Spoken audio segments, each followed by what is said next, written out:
Okay, I'm here with Gary at the Inbound Marketing Summit, who just gave his fantastic morning address, and you brought up some interesting points that actually coincide a lot with some of the tips that we've gotten over the last month or so. An interesting thing that we've seen develop is that what used to be very proprietary, public relations professionals used to get nervous and hoard all of their strategies is changing. Do you think that's going to continue, or do you think that we're going to start getting more no, it's all competitive? coming back, right? Smoke signals and horses and buggies.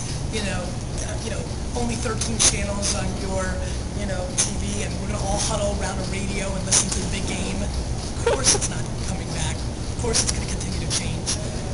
Pandora's box is an SOB.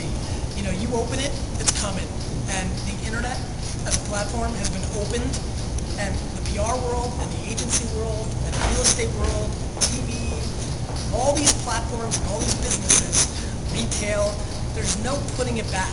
Mm-hmm. It's just a matter of time. Yeah. Well, and do you think that people are going to get more competitive in this space? Right now, people are more collaborative. And the value of being average is going to go down. There's a lot of average PR people, just like there's a lot of average TV shows and a lot of average writers and a lot of average real estate agents. If you're average, you're not going to win as much because of the system. See, what this has really done, the internet has really created real America.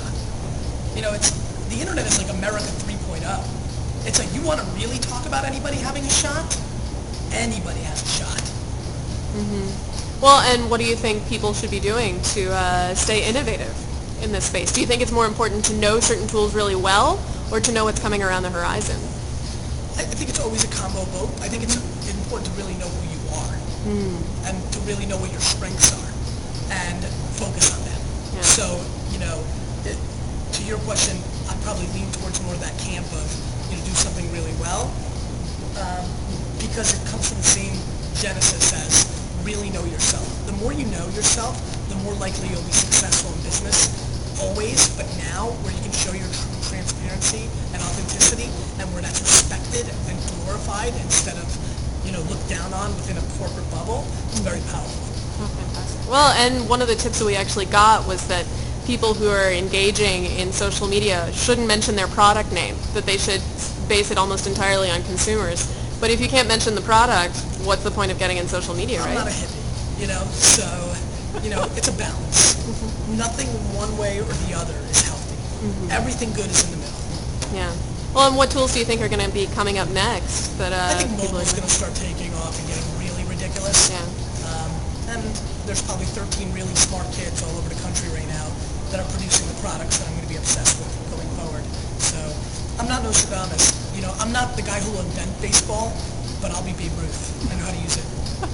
That's fantastic. And so you mentioned mobile. That's getting to know yourself, right? Right, yeah. Product is very fascinating, and I'd love to create a Twitter or Facebook. It's just not what I do. Yeah. And I've been good at trying to do what I do. Yeah. Well, and do you think people need to be techies to get involved in social media, or is it all about content creation? I'm not a techie, and I'm very much a poster child to a lot of people. Yeah. I think people need to care and be real. Yeah. And have something to say and be valuable and work hard and get it.